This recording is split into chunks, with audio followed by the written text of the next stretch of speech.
ఎక్కడో వైజాగ్లో ఒక రిటైర్డ్ బ్యాంక్ ఎంప్లాయ్ ఆయన ప్రాణాలు కోల్పోయాడు. ఎక్కడో కావల్లో ఒక యువకుడు చనిపోయాడు. ఇది చాలా చాలా బాధ కలిగించింది మా అందరికీ, చాలామందితో పాటు నాకు బాధ కలిగించింది. అంటే గ్రామాలు should be a part of national integration. Panchayat should become a part of national integration. కశ్మీర్లో కావచ్చు, ఇంకో చోట కావచ్చు, ఎలాంటి జరిగినా గ్రామాల్లో ఉండేవాళ్ళు మాకెందుకు, మా సంబంధం లేదనుకుంటారు. గ్రామాలు రాజకీయాలకు కావచ్చు, పొలిటికల్ పార్టీస్ కావచ్చు, కులాలకు కావచ్చు, వర్గాలకు కావచ్చు, దానికి ఫౌండేషన్ కింద కాకుండా జాతీయ సమగ్రతకి పట్టుకొమ్మల వాళ్ళు పంచాయతీలు. అంటే ఇది మీకు ఎక్కడ ఏమైనా, ఎందుకంటే ప్రతి గ్రామం నుంచి ఎక్కడో చోట వస్తారు. ఎక్కడో శ్రీకాకుళంలో అత్యధికంగా ఉన్న ఒక పంచాయతీ నుంచిలో అత్యధికంగా సోల్జర్స్ వెళ్తారు అక్కడి నుంచి, ఒక పంచాయతీ నుంచి ప్రత్యేకించి. సో పంచాయతీలని ఎలా బలోపేతం చేయాలని ఒక ఉద్దేశంలో మొన్న ఆ సంఘటన జరిగిన తర్వాత దాని గురించి చాలా ఆలోచిస్తూ ఉంటే నాకు ఒకటే అనిపించింది. ఒక రాజకీయ నాయకుడు ఊరు లేదు, పేరు లేదు, ఉండదు, వాళ్ళ కుటుంబానికి తెలియచ్చు, కానీ ఆయన విగ్రహాలు పెట్టేస్తారు.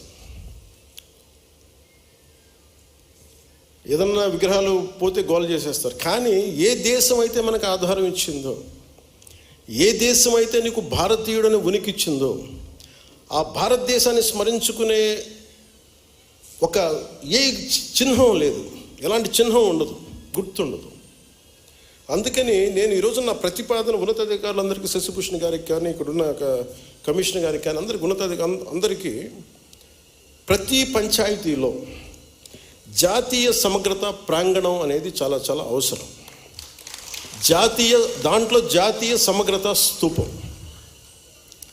అది మీరు 1000 గజాల్లో పెడతారా, ఎకరంలో పెడతారా, ఇంకెక్కువలో పెడతారా, ఆ పంచాయతీలను బట్టి కనీసం ప్రతి చోట 13,326 పంచాయతీల్లో 13,326 జాతీయ సమగ్రత ప్రాంగణాలు ఉండాలి.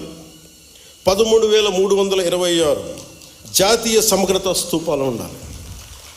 ఇది దయచేసి దీన్ని ఎలా తీసుకెళ్తాం, దీనికి కావాలంటే నేను క్యాబినెట్లో కూర్చొని గౌరవ ముఖ్యమంత్రి చంద్రబాబు నాయుడు గారితో మాట్లాడి, అవసరమైతే కేంద్ర ప్రభుత్వంతో మాట్లాడి, ఇది చాలా చాలా అవసరం. ఇప్పుడున్న పరిస్థితుల్లో, ఉగ్రవాదం పెట్రేగి పెరిగిపోతున్న పరిస్థితుల్లో గ్రామాల నుంచి బలమైన వ్యక్తులు ఉంటేనే, దేశ వికాసానికి బలపడే వ్యక్తుల సమూహం ఉంటేనే గ్రామాల్లోనే మన దేశానికి ఏదైనా చేయగలం, తద్వారా మనం లాభపడగలం. మనకి ఉనికినిచ్చిన మన దేశం తాలూకు మనం భాగస్వాములు కాకపోతే, ఇది నాకు సంబంధం లేదు, నా కులం కాదు, నా పార్టీ కాదు, మా ఏరియా కాదు అనుకుంటే అలా కుదరదు. అందుకని దీనిని సమగ్రతని పెంచే, జాతీయ సమగ్రతని పెంచే ఈ జాతీయ సమగ్రత ప్రాంగణాలకి దయచేసి మీరు ఒక ప్రణాళిక తీసుకెళ్ళవలసిందిగా మనస్ఫూర్తిగా నేను మీ అందరికీ తెలియజేస్తాను. ఇక మీతో ఎక్కువ సమయం గడపాలనుకుంటా ఉన్నాను. కానీ నాకున్న ఒక